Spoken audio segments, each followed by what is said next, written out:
Toy Story 3 is the next installment of my Toy Story series of reviews.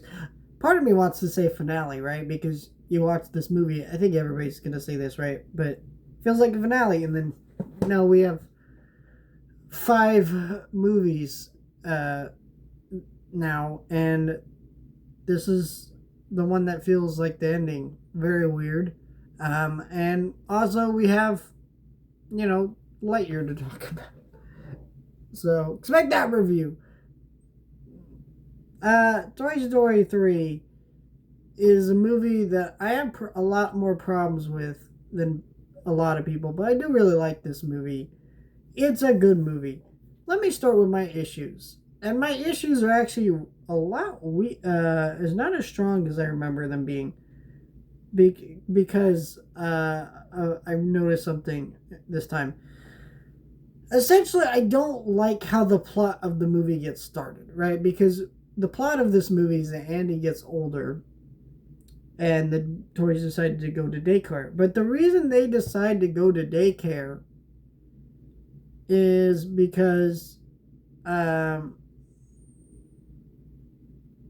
they believe Andy tried to throw them away.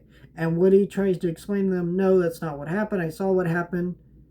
See, this is insulting to me because Andy's an adult.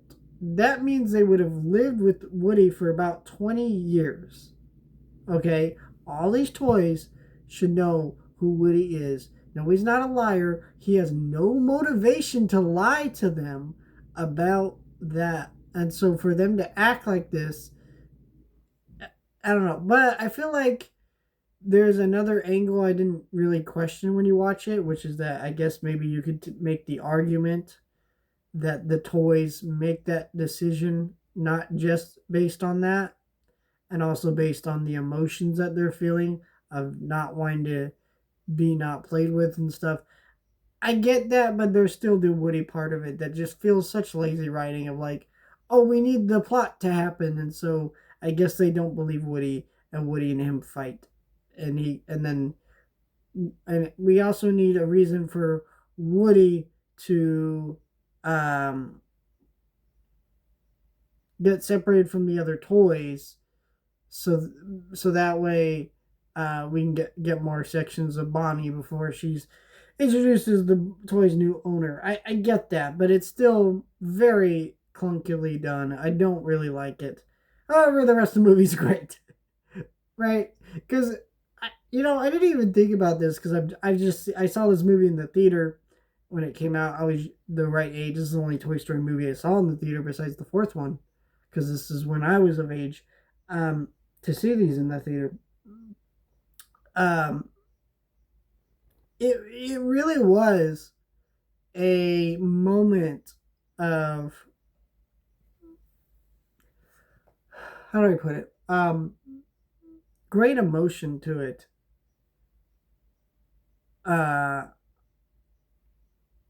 When I realized, oh, Lotso's the villain. Like the emotion of like, oh shit, yeah, I forgot.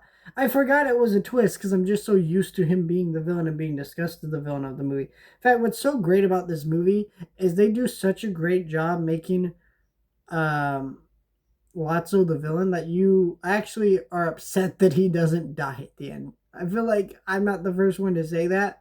It's kind of crazy. Lotso is such an asshole in this movie, but I think where he ends up in the movie is funny. There's also a lot of great humor in this movie, a lot of dark humor, because this movie is essentially a prison break movie, and there's a lot of great jokes with that. Spanish Buzz is hilarious. There's just so much about this movie that really works and is really clever. The animation, of course, is gorgeous. It's Pixar. There's just the upgrade from Toy Story 2 and Toy Story 1 to this. I mean, what? This was like 2010, I want to say? Yeah, it was 2010, so what an upgrade this movie was to everything. So Toy Story 3 was such a bold movie and it was such a smart movie to really age up all the characters and give them all one final goodbye. And the incinerator scene, I never believed the toys were going to die, except for when I was very young in the theater. But man, that shit was wild. for an ending of the movie still, because I'm sure there were lots of children who thought he was going to die. I feel like if you're an adult, I've heard adults say that they thought the toys were going to die, and you're like, motherfucker, how could you even think that in a kid's movie? But I don't know, I guess it says something about how they do it. It just is a very, very solid emotional goodbye to these characters that starts a new chapter for them, really. And, I don't hate what they do with Toy Story 4. I'm actually a big lover of Toy Story 4. So we'll talk about that. But definitely rewatching it, I start to feel a little bit more of why people were like, oh, should have never made more. We'll talk about Toy Story 4 next week.